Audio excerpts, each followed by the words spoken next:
boys, Oi, and welcome back to Pickitupgaming. Hope you're all doing well and keeping healthy whilst you're exploring the scary depths of space and the wide universe. Because in this week's video, I'll talk about the Dead Space remake. Does it reach the stars, explore the night sky, travelling galaxies to galaxy, or does it fall into a black hole and get crushed into little tiny nothingness?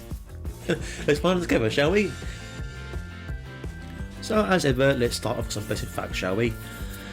Dead Space is the 2023 remake of the 2008 classic game of the same name. Dead Space is also a survival horror game developed by Motive Studios and published by Electronic Arts. There is currently 3 games in the main series, with the horror element disappearing. Fortunately, time it gets to the 3rd game, which is where I kind of fell off. But also there is some comic books and graphic novels further deepening the lore into this crazy, scary space world, which, is always good because it's quite an interesting world to visit. And if you like sci-fi horror, if you like Aliens and like Predator and Event Horizon, this is definitely the place that you should be at. So in this remake, they've also added much needed changes, extra missions, extra dialogue, making it feel like a new experience while keeping it the same experience from the first game at the core central of the whole thing. For the majority of the game, the story stays faithful to the original, whilst adding some changes to further strengthen the weak areas of the original game, like having Isaac, the main protagonist, speak this time around rather than being a silent individual that can't just react to situations. So it's nice having the guy who voices Isaac in the 2nd and 3rd game come back for the 1st game to add some more depth to it, to make it more engaging, make relationships feel more real, to make you care about the character a bit more. So that's definitely a much needed change. However, if this is your first time checking out this legendary sci-fi masterpiece, I'll give you a brief overview of the story. Now, Isaac is part of a recovery crew / repair crew sent to the spaceship, the USG Ishimura, that has gone quiet over the planet Aegis 7.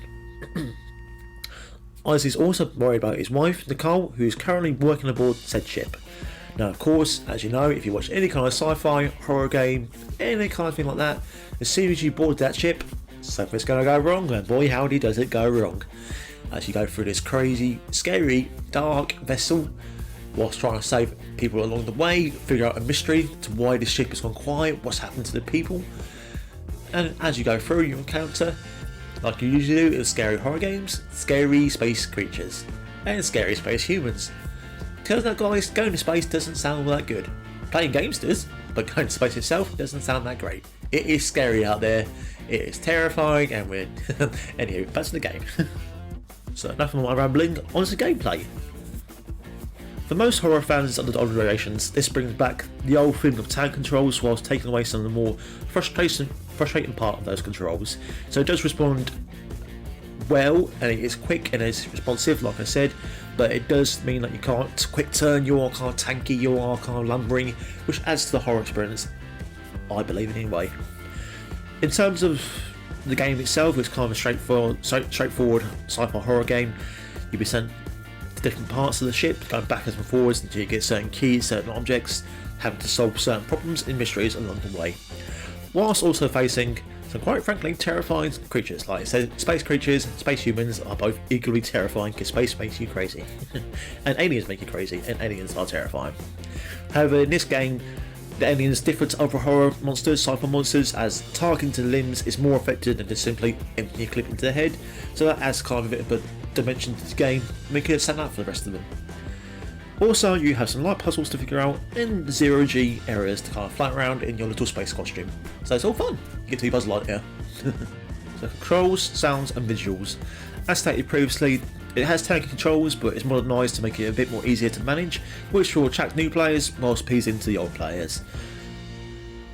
Sound and visually, it is amazing and it's stunning. The score and ambience in this game adds so much to tension and horror. I think playing this game with headphones is probably the best way to go about it. Visually, it's common sense and visuals, obviously with those changes to technology and the way we make games. So overall, sounds and visuals are absolutely amazing. Definitely play this game with your headphones on because you get the full, tense horror experience. So my final thoughts. As you might have been able to tell, I love the original game. I love the 2nd game, and for me the 3rd game was so disappointed. I really did not like my experience with it. So to have this game come back to my life with proper care and attention the remake deserves, it has made me incredibly happy to play this game all over again. changes they have made are perfect, and there's so much in the game what's not changed too much to the overall original story, just adding bits in here that were needed to make it a perfect game. This is the kind of horror action game we need, and I'm so glad that it's come back into the world. People start to enjoy more horror action games like Resident Evil, this game, Silent Hill 2 coming out soon, so that makes me very, very happy. Now, I did enjoy the Callisto Protocol. It didn't quite do the same thing that this game does. I honestly hope they remake the second game with the same attention given this one, and if they give that one all the attention it deserves, go back to the third one and make it to the game that it should have been, not an action game, a horror game like the original two. That being said, this game is definitely a 9 out of 10. It's one of the highest games I've given the scores I've given the game because I enjoyed it that much. It deserves to be played. If you like sci-fi, if you like horror, like Predator, all those horror films, this is definitely a game you should check out. It is a remake done right, and it's given them time and passion to show that they care about the source material, they care about what they're doing, they care about people, what they want and what they're asking for. This game is definitely a perfect remake, I'd say. It adds stuff whilst not changing too much. It gives it right attention to the detail. It looks amazing, it sounds amazing, it feels amazing. Overall, definitely a game that you should be picking up and playing as soon as you get a chance to. Right, anyway, guys and girls, Space Marines, Space Cadets, you explorers of the universe, hope you keep safe, hope you stay strong. Until next time, go explore there. But be careful, because space is awfully scary and no one can hear you scream in space. Ah.